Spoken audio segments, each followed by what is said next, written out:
살다 보면 오래전 실패가 문득 떠오릅니다. 이미 지나간 일인데도 그때 왜 그런 선택을 했을까? 왜 조금 더 참지 못했을까? 마음속 재판은 좀처럼 끝나지 않습니다. 특히 나이가 들수록 실패는 단순한 사건이 아니라 내가 어떤 사람이었는지를 보여주는 증거처럼 느껴지기도 합니다. 그러나 실패를 계속 자책의 재료로만 쓰면 아픈 기억은 남아도 배움은 남지 않습니다. 오늘은 실패를 지우는 법이 아니라 실패를 다시 읽는 법을 함께 생각해 보려 합니다. 잘못을 덮지도 않고 나 자신을 함부로 깎아내리지도 않는 길입니다. 지나간 일을 바꿀 수는 없지만 그 일을 해석하는 태도는 오늘 바꿀 수 있습니다. 첫 질문은 단순합니다. 그 실패는 정말 나의 전부였을까요? 아니면 다음 선택을 고치기 위한 한 장의 기록이었을까요? 그 질문에 답하는 순간 후회는 조금씩 배움의 자리로 옮겨갑니다. 오늘은 그 첫걸음을 서두르지 않고 함께 떼어보겠습니다. 후회에는 두 가지가 섞여 있습니다. 하나는 사실을 돌아보는 마음이고 다른 하나는 자신을 벌주려는 마음입니다. 음, 사실을 돌아보면 무엇이 부족했는지 보이지만 자신을 벌주기 시작하면 생각은 점점 흐려집니다. 나는 왜 늘 이 모양일까? 역시 나는 안 되는 사람인가? 이런 말은 원인을 찾는 것 같지만 실제로는 모든 문제를 한 덩어리로 만들어버립니다. 공자의 가르침을 전하는 논어에는 잘못된 모습을 보았을 때 남만 탓하지 말고 자신을 살피라는 원칙이 기록되어 있습니다.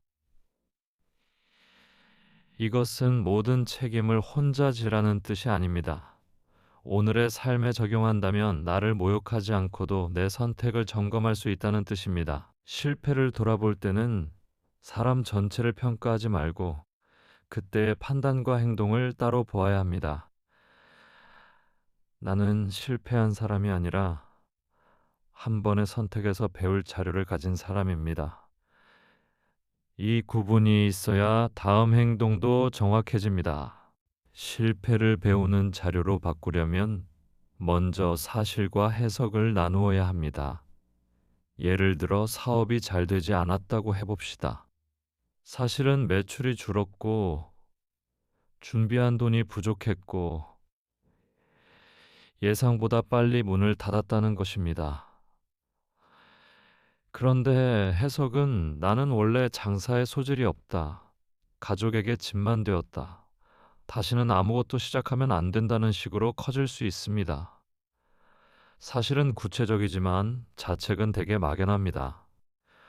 그래서 종이에 두 줄을 그어 보십시오. 왼쪽에는 실제로 일어난 일만 쓰고 오른쪽에는 그 일에 내가 붙인 의미를 적는 것입니다. 이 작은 구분만으로도 마음의 안개가 조금 걷힙니다. 공자가 강조한 것은 아는 것과 모르는 것을 구분하는 태도였습니다. 실패를 돌아볼 때도 같습니다. 확인한 사실은 무엇인지, 내가 짐작한 것은 무엇인지 나누면 고칠 수 있는 부분이 비로소 눈에 들어옵니다. 막연한 후회보다 정확한 구분이 훨씬 큰 힘을 줍니다. 우리는 실패를 떠올릴 때 결과만 봅니다. 시험에 떨어졌다. 돈을 잃었다. 관계가 멀어졌다. 승진하지 못했다. 하지만 결과 하나만으로는 무엇을 배워야 하는지 알기 어렵습니다. 중요한 것은 실패에 이르기까지의 과정을 작은 장면으로 나누는 일입니다.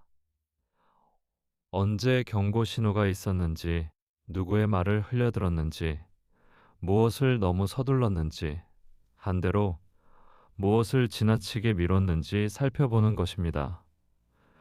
공자에 기록된 원칙 가운데 하나는 배움이 반복과 실천으로 완성된다는 생각입니다. 오늘의 말로 바꾸면 한번 깨달았다고 삶이 곧 달라지는 것은 아니라는 뜻입니다. 실패해서 한 가지를 알아냈다면 다음에는 그 깨달음을 행동으로 시험해야 합니다. 예를 들어 중요한 계약은 하루 더 검토한다. 감정이 격할 때는 답장을 늦춘다. 큰 돈을 쓰기 전에는 다른 사람에게 설명해 본다. 배움은 마음속 결심이 아니라 반복되는 행동에서 확인됩니다.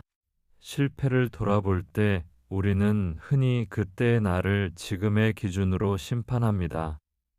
지금은 알고 있는 것을 과거의 나도 당연히 알았어야 한다고 생각합니다. 하지만 그때의 나는 지금보다 정보가 적었고 경험도 부족했으며 몸과 마음의 여유도 달랐을 수 있습니다. 그렇다고 잘못이 없어지는 것은 아닙니다. 다만 공정하게 살펴보자는 뜻입니다. 당시 내가 실제로 알고 있었던 것은 무엇인지, 모르고 있었던 것은 무엇인지, 알면서도 외면한 것은 무엇인지 구분해 보십시오. 이 질문은 핑계를 만들기 위한 것이 아니라 같은 실수를 막기 위한 정확한 진단입니다. 몰랐던 것은 배워야 하고, 알면서도 피한 것은 습관을 바꿔야 하며, 감당하기 어려운 조건이었다면 도움을 구하는 방법을 익혀야 합니다. 실패를 막연한 부끄러움으로 두지 말고 부족한 지식, 흔들린 감정, 무리한 환경으로 나누어 보면 다음 선택이 구체적으로 달라집니다. 사람 때문에 생긴 실패는 더 오래 남습니다. 믿었던 사람에게 속았거나 내가 한 말로 가족의 마음을 다치게 했거나 오랜 친구와 멀어진 기억은 숫자로 정리하기 어렵습니다. 이런 실패를 돌아볼 때는 책임과 존엄을 함께 지켜야 합니다. 공자의 서, 곧 자신이 원하지 않는 일을 남에게 하지 않는다는 원칙은 관계를 점검하는 기준이 될 수 있습니다. 내가 상대의 입장이었다면 어떤 말이 모욕적으로 들렸을까? 어떤 침묵이 버림받은 느낌을 주었을까 생각해 보는 것입니다. 그러나 이 원칙이 피해를 당한 사람에게 무조건 참으라는 뜻은 아닙니다. 폭력이나 착취가 있었다면 거리를 두고 도움을 구하는 일이 먼저입니다. 관계의 실패를 배운다는 것은 모든 관계를 되살리는 것이 아닙니다. 사과할 일은 사과하고 경계를 세울 일은 세우며 다음 관계에서는 같은 상처를 반복하지 않는 것입니다. 이것이 관계에서 얻는 가장 현실적인 배움입니다. 실패 뒤에는 다른 사람과 비교하는 마음이 따라옵니다. 오, 오, 나는 늦었는데 저 사람은 벌써 자리를 잡았다. 이런 생각은 실패를 더 크게 만듭니다. 그러나 비교는 배움을 흐리게 할 때가 많습니다. 남의 결과는 보이지만 그 사람이 감당한 조건과 비용은 보이지 않기 때문입니다. 아, 공자의 화이부동이라는 원칙은 관계를 지키면서도 무조건 같아질 필요는 없다는 뜻으로 이해할 수 있습니다. 오늘의 삶에서도 마찬가지입니다. 남의 성공을 참고할 수는 있지만 내 삶의 속도와 기준까지 버릴 필요는 없습니다. 실패를 돌아볼 때 묻고 싶은 것은 저 사람보다 왜 못했는가가 아니라 내 상황에서 다음에는 무엇을 다르게 할 것인가입니다. 비교가 시작되면 시선을 다시 작은 행동으로 돌리십시오. 이번 달에 줄일 실수 하나, 다시 배울 기술 하나, 먼저 연락할 사람 한 명이면 충분합니다. 그 한 걸음이 비교보다 오래 갑니다. 돈과 관련된 실패는 자존심을 깊이 건드립니다.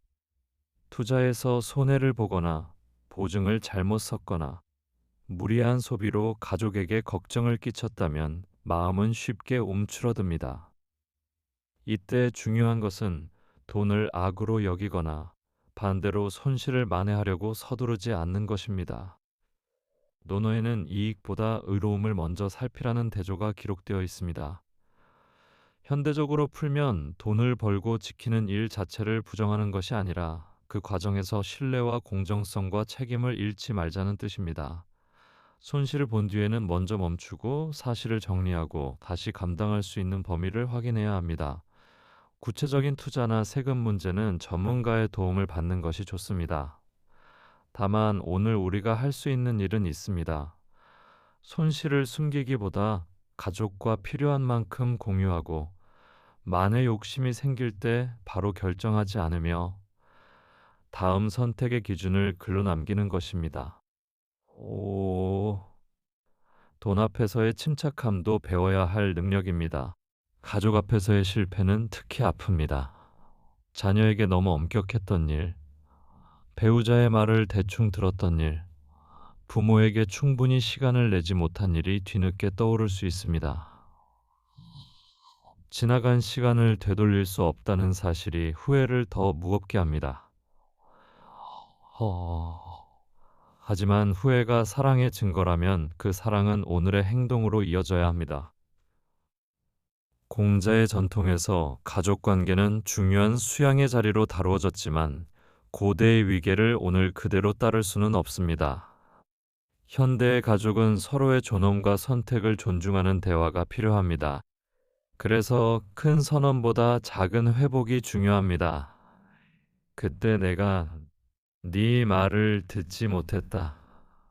미안하다. 이제는 어떻게 해주면 좋겠니? 이렇게 구체적으로 말해 보십시오. 상대가 바로 마음을 열지 않아도 재촉하지 마십시오. 실패를 스승으로 삼는다는 것은 용서를 받아내는 일이 아니라 내가 다시 같은 태도를 반복하지 않는 데서 시작합니다. 여기까지 우리는 실패를 사실과 해석으로 나누고 결과보다 과정을 살피며 관계와 돈과 가족의 문제를 구체적으로 돌아보았습니다. 이제 한 가지 기록법을 제안합니다. 종이 한 장에 세 문장만 적어 보십시오. 첫째, 무슨 일이 있었는가? 둘째, 그때 나는 무엇을 몰랐거나 외면했는가? 셋째, 다음에는 무엇을 다르게 할 것인가? 이 기록은 길 필요가 없습니다. 중요한 것은 자신을 비난하는 말 대신 행동을 바꾸는 말을 쓰는 것입니다. 나는 바보였다가 아니라 확인하지 않고 서둘렀다. 나는 사람을 볼 줄 모른다가 아니라 불편한 신호를 무시했다. 이렇게 쓰면 실패는 정체성이 아니라 자료가 됩니다. 그리고 자료는 다음 선택을 돕습니다.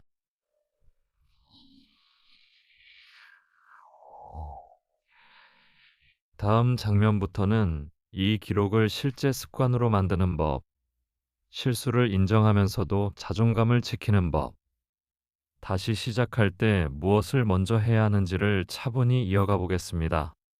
오늘은 그 준비까지 해두면 됩니다. 세 문장으로 실패를 적었다면 이제 그 기록을 행동으로 옮길 차례입니다. 잘못을 인정한다는 것은 자신을 낮추는 일이 아닙니다. 오히려 내가 바꿀 수 있는 몫을 분명히 보는 일입니다. 책임은 나는 형편없는 사람이다라고 말하는 데 있지 않습니다. 늦었더라도 사과하고 손해를 줄이고 다음 절차를 고치는 데 있습니다. 공자의 수양 원칙을 오늘에 적용해보면 잘못을 본 뒤 자신을 미워하는 데 머무르지 않고 고치는 쪽으로 움직이는 태도가 중요합니다. 예를 들어 약속을 자주 어겼다면 변명보다 일정을 줄이고 지키기 어려운 약속은 미리 알리는 습관을 만드는 것입니다. 책임은 무겁지만 자기 비하는 아무것도 고치지 못합니다. 오늘은 이렇게 물어보십시오. 내가 벌을 받아야 한다는 생각 말고 실제로 바로잡아야 할 일은 무엇인가? 그 한 가지를 적고 가능한 가장 작은 행동부터 시작해 보십시오. 작은 책임을 끝까지 해내는 경험이 자신에 대한 믿음도 다시 세워줍니다. 실패를 돌아볼 때 모든 원인을 자기 탓으로 모으면 마음은 쉽게 무너집니다. 반대로 모든 책임을 환경과 남에게 돌리면 배울 기회를 잃습니다. 그래서 내 몫과 내 밖의 조건을 나누어 볼 필요가 있습니다. 내가 확인하지 않은 일, 서둘러 결정한 일, 말하지 않고 기대한 일은 내 몫일 수 있습니다. 하지만 갑작스러운 경기 변화, 불공정한 제도, 상대의 거짓말이나 폭력까지 모두 내 책임은 아닙니다.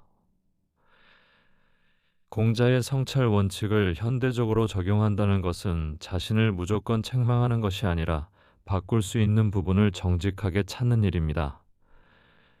종이를 반으로 나누어 왼쪽에는 내가 통제할 수 있었던 것, 오른쪽에는 내가 통제할 수 없었던 것을 적어 보십시오. 그리고 왼쪽에서 하나만 고르십시오. 오른쪽의 일까지 짊어지지 않아도 됩니다. 책임은 정확할수록 건강해지고 죄책감은 경계를 잃을수록 커집니다. 정확한 구분은 나를 변명하게 하지도 부당하게 벌 주지도 않습니다. 혼자 오래 생각하면 같은 결론만 되풀이하기 쉽습니다. 특히 실패 뒤에는 역시 나는 안 된다는 해석이 너무 익숙해져 다른 가능성이 보이지 않습니다. 이럴 때는 믿을 만한 한 사람에게 구체적으로 물어보는 것이 도움이 됩니다. 어, 내가 왜 그랬을까처럼 넓게 묻기보다 그때 내가 놓친 신호가 무엇이었는지, 다음에는 어느 시점에 멈추면 좋을지를 물어보십시오. 공자가 배움과 관계를 함께 본 원칙을 오늘에 옮기면 타인의 시선을 빌려 자신의 판단을 다듬는 과정으로 이해할 수 있습니다. 다만 비난을 즐기거나 사정을 모르는 사람에게 마음을 맡길 필요는 없습니다. 경험이 있고 말을 아끼며 당신의 존엄을 지켜주는 사람을 고르십시오. 조언을 들은 뒤에는 모두 따르지 않아도 됩니다. 반복해서 나오는 한 가지 지적만 적어두십시오. 좋은 피드백은 상처를 키우기보다 다음 선택을 선명하게 합니다. 한 사람의 정직한 관찰이 오래된 오해를 풀어줄 때도 있습니다. 실패 뒤에 다시 시작할 때 사람은 두 방향으로 흔들립니다. 아예 포기하거나 한 번에 크게 만회하려 합니다. 그러나 큰 재도전은 준비되지 않은 두려움과 조급함을 함께 키울 수 있습니다. 먼저 작게 시험해 보십시오.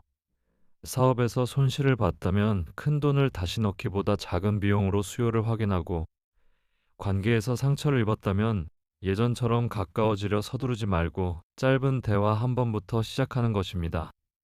새로운 기술이 두렵다면 하루 10분씩 기능 하나만 익혀도 됩니다. 이는 공자가 기록에서 강조한 반복과 실천의 원칙을 현대 생활에 적용한 방법입니다. 작은 실험은 성공을 보장하지 않지만 위험을 줄이고 실제 정보를 줍니다. 어, 중요한 것은 자존심을 회복하기 위해 크게 보여주는 것이 아니라 다음 판단을 더 정확하게 만드는 것입니다. 오늘 다시 하고 싶은 일이 있다면 규모를 10분의 1로 줄여보십시오. 작아진 행동은 실패의 공포보다 배움의 힘을 크게 만듭니다. 관계에서 한번 무너진 신뢰는 좋은 말 한마디로 바로 돌아오지 않습니다. 미안하다고 말했는데도 가족이나 동료가 차갑게 반응하면 억울하고 지치기도 합니다. 음, 오. 그러나 신뢰는 상대가 다시 안전하다고 느낄 만큼 같은 행동이 반복될 때 천천히 생깁니다. 약속 시간을 지키고 감정이 올라오면 잠시 멈추고 돈 문제를 숨기지 않고 모르는 것은 모른다고 말하는 작은 일들이 쌓여야 합니다. 공자에 기록된 원칙 가운데 말과 행동의 일치를 중시한 부분을 오늘에 적용하면 신뢰는 설명보다 생활의 일관성에서 생긴다고 볼 수 있습니다. 상대에게 빨리 용서해 달라고 요구하지 마십시오. 용서는 상대의 몫이고 성실함은 내 몫입니다. 다만 폭력이나 착취가 있는 관계라면 참으며 신뢰를 회복하려 하지 말고 안전과 도움을 먼저 구해야 합니다. 오늘은 지킬 수 있는 약속 하나만 하고 말한 그대로 해보십시오. 신뢰는 크게 선언하지 않고 조용히 돌아옵니다. 나이가 들수록 실패는 능력의 한계처럼 느껴질 때가 있습니다. 새 기계를 배우다 막히고 익숙한 일에서도 실수하면 이제는 늦었다는 생각이 먼저 듭니다. 그러나 배움은 빠르게 이해하는 능력만을 뜻하지 않습니다.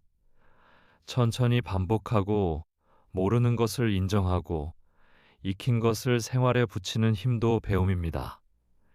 공자의 기록에는 배우고 때에 맞게 익히는 태도와 아는 것과 모르는 것을 구분하는 자세가 강조됩니다.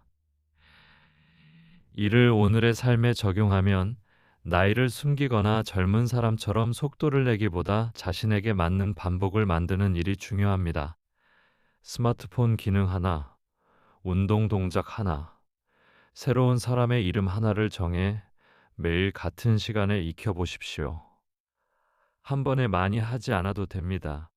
어제보다 덜 헤매는 것만으로도 배움은 진행되고 있습니다. 실패를 노화의 판결로 받아들이지 마십시오.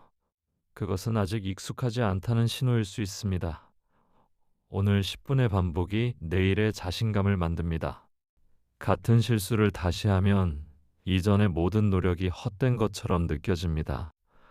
화를 줄이기로 했는데 또 큰 소리를 내고 충동 구매를 멈추기로 했는데 다시 결제하고 미루지 않겠다고 해놓고 또 약속을 놓칩니다. 이때 나는 변하지 않는다고 단정하면 습관을 살필 기회가 사라집니다. 재발은 의지가 없다는 증거라기보다 어떤 조건에서 내가 약해지는지를 보여주는 자료일 수 있습니다. 피곤했는지, 술을 마셨는지, 불안한 말을 들었는지, 혼자 결정했는지, 시간이 촉박했는지를 적어 보십시오. 공자의 성찰 원칙을 오늘에 적용하면 남의 잘못을 보듯 자신을 관찰하되 모욕하지 않는 태도가 필요합니다. 같은 실수 뒤에는 같은 조건이 숨어 있는 경우가 많습니다. 조건을 하나 바꾸면 행동도 달라질 수 있습니다. 밤에는 결제하지 않기, 화가 나면 답장을 다음 날 보내기처럼 장치를 만드십시오. 다시 넘어졌다면 결심을 버리지 말고 넘어지기 직전의 장면을 더 자세히 보십시오. 직장을 떠나거나 사업을 접고 오랫동안 맡았던 가족의 역할이 바뀌면 실패보다 더 큰 공허함이 찾아오기도 합니다. 나는 이제 쓸모가 없다는 생각은 직함과 자신을 너무 오래 같은 것으로 보았기 때문에 생깁니다. 하지만 사람의 역할은 한번 정해지고 끝나는 것이 아닙니다. 공자의 세계관을 오늘에 맞게 해석하면 사람은 관계 속에서 배우고 돌보며 자신을 계속 다듬는 존재입니다. 은퇴 뒤에도 누군가에게 기술을 알려줄 수 있고 손주에게 이야기를 들려줄 수 있으며 동네에서 작은 책임을 맡을 수 있습니다. 꼭 큰일이어야 할 필요는 없습니다. 매주 한 번 안부를 묻고 배운 것을 정리하고 경험을 나누는 일도 새로운 역할이 됩니다. 경제와 복지의 어려움을 개인 수양만으로 해결할 수는 없지만 내가 가진 시간과 경험의 쓰임을 다시 찾는 일은 가능합니다. 오늘 종이에 내가 아직 줄 수 있는 것 세 가지를 적어 보십시오. 실패 뒤의 자리는 비어 있는 곳이 아니라 새 역할을 천천히 만드는 자리입니다. 이제 실패를 배움으로 바꾸는 일을 일주일 동안 시험해 보겠습니다. 거창한 계획보다 세 가지를 반복하십시오. 첫째, 하루 한 번 오늘의 선택을 돌아보며 잘한 한 가지와 고칠 한 가지를 적습니다. 둘째, 일주일 안에 믿을 만한 사람 한 명과 짧은 대화를 나눕니다. 조언을 구하거나 필요한 사과를 하거나 도움을 요청해도 좋습니다. 셋째, 실패해서 뽑은 다음 행동 하나를 매일 작게 실천합니다.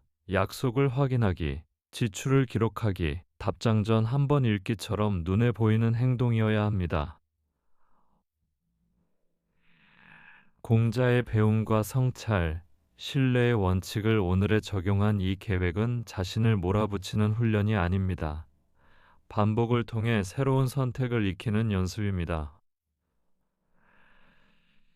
하루를 놓쳐도 일주일 전체를 포기하지 마십시오. 빈칸에는 이유를 한 줄 적고 다음날 다시 시작하면 됩니다.